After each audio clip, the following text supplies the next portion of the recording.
Hi everyone, it's Tim Hinton from Marching Arts Education. I'm here with Megan Hilborn. Megan, how are you? I'm great. How are you? I'm wonderful. Thank you for being here. And Tyson Wooters from LCL Mentors. Tyson, how are you? Wonderful to be here. Thanks, Tim. So Megan, you are a high school band director. Tell us about your career, where you are in it. So this is year 8 for me overall. Previous to my position here at Peninsula High School in Gig Harbor, I taught elementary strings beforehand. So definitely a jump in age group and discipline. So that was a fun change. But I had always had my sights on high school band, and so finally got to find my home here at Peninsula High School. And so how long, let's see, we started working together, I think it was maybe like in April. Yeah. Does that sound right? Okay. Yeah. April of 2021. Yeah. All right. So, I always start talking about your vision and what your own personal vision for things is. And that's where I started with you. And so, we've talked a lot about that and everything, but, what have you really taken? What has been really helpful to you the most? Yeah. I think just trying to launch that vision piece into action with my students and with my program, so that the program actually starts to really look and feel the way that I want it to feel, and be able to have those action steps so that I can take what I have in my head and start to see it blossom and bloom. Mm-hmm. So the sharing of the vision, you needed like a mechanism for that.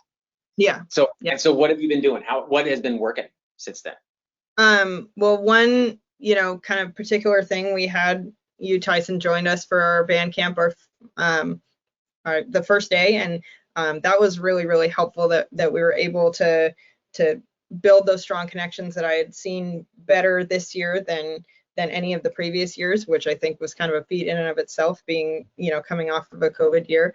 And so, all the I loved watching and seeing all the things that you did with the students to build those connections, and then I got to see those things continue to grow throughout the week. The students had stronger connections with each other and stronger sense of purpose with the program.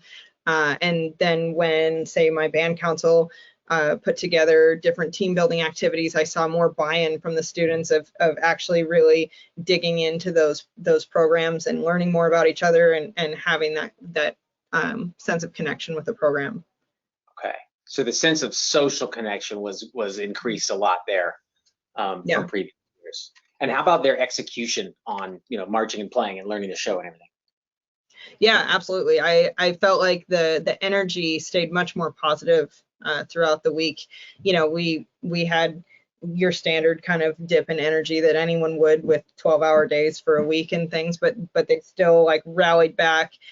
All of the staff at the end of the night, every night, was like, man, they're just like, you can't even turn them off. They're like Energizer bunnies. They're just like raring to go. They're loving it. They're encouraging each other. They're they're yelling out. They're having a great time all the way through to the end of the camp and beyond. So that part really struck a chord with us for sure. So Tyson, she's explaining that you came in and you talked to the students and did whatever it is you did, and things suddenly got better. So tell me, can you give us a couple of examples of what you were doing that made that difference for the students on that first evening? So my programs are always going to start with something that's very easy and safe, right? Something that's fun to participate in, because I want to get them. I want them to like me. They don't know me. I show up and try to make it feel like a safe room and everything. And then we play some kind of game or give them a chance to share with each other on an individual level, something that's going to be fun and interactive for them. So once I've got a kind of establishment of rapport with the students, then we're going to talk about some things that are maybe challenges to the band program. We'll figure out what the students want. That's always a big part. So that day I sat the students down in the auditorium with the masks on, and we talked about, what do you wish for? If I was a band genie granting band wishes, what would you wish for? And we got some things that are important to them, right? They really buy into those things. And then we talked about how to achieve those things in the afternoon. And then in the evening, this is one of my favorites, go out to the actual, I joined the band on the field, and they have a rehearsal they're going to have as if I wasn't there.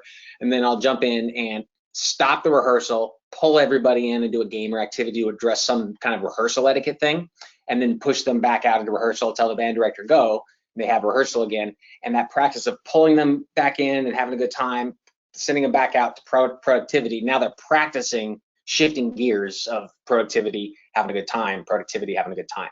And that is a great way to finish up the day. And then they had success. They learned a bunch of drill that night. They did a good job with their, pushing onto their product, and we had a nice end of the day. And I'm really glad to hear that it then continued on, because I have gone and done a fun show for places before and then watched it all fizzle away because nobody in that band director or staff or anybody is reinforcing anything we said. So it's neat to hear it continuing on at your school.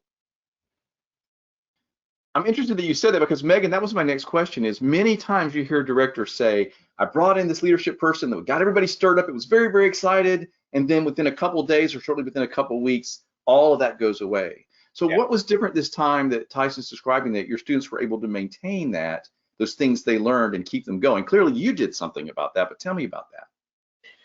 Yeah, I think it's something that Tyson, a strength that he has is putting things in a really tangible way that students can really connect with, and staff can connect with, directors can connect with, and can see those changes quickly. And also, if you've got, like I have band council students, leadership students that then see that, they can tangibly see that change throughout the day, and then they buy in, they want to see that continue, and so then they manifest that on the field.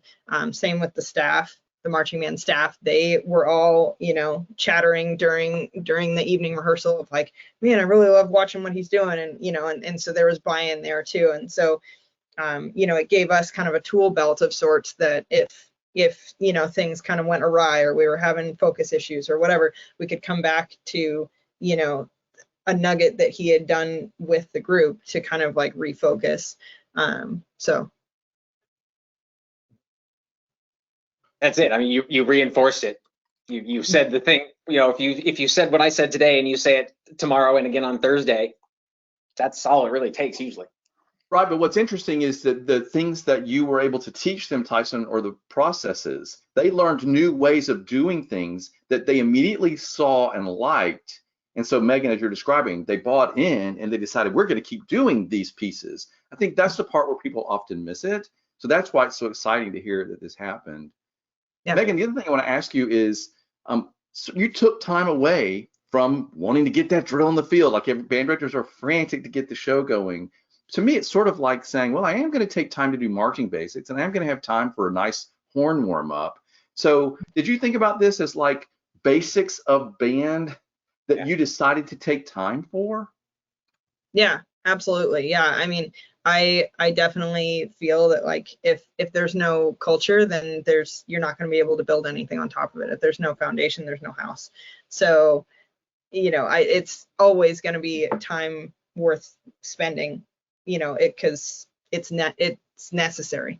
The group has to have it. So, they can be drill fiends, or they can, learn music like the best of them, but if they don't have a purpose and a culture, it's not going to go anywhere. So that's why it was an easy time give for me. And from my perspective, when I'm coming in, that's always the fear, is that it's going to be a fun day and then nothing happens from it.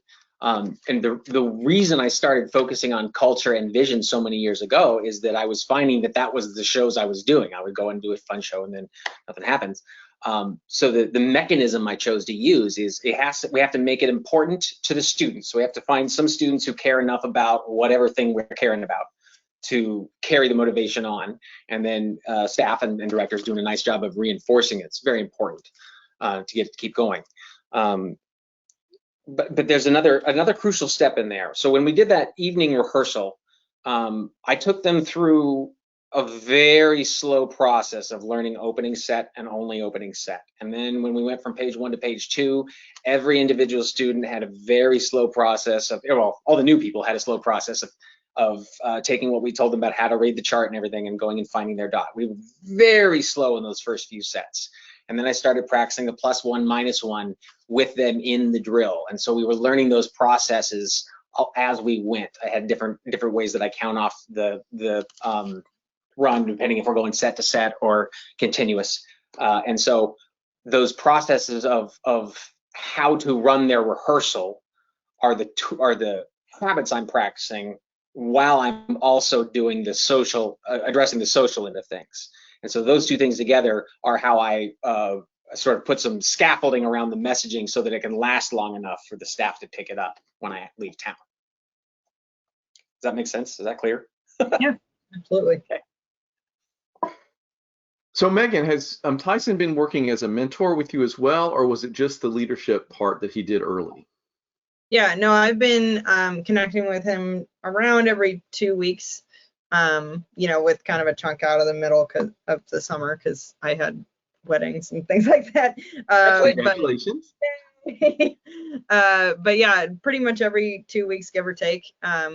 And that piece of things has been just so crucial for me. I know that like prior to connecting with Tyson, there was just a lot of times, I mean, the COVID year, of course, made all of this worse, but there was just a lot of times where I would always, want to seek out questions from other mentor friends that I have, of other director friends.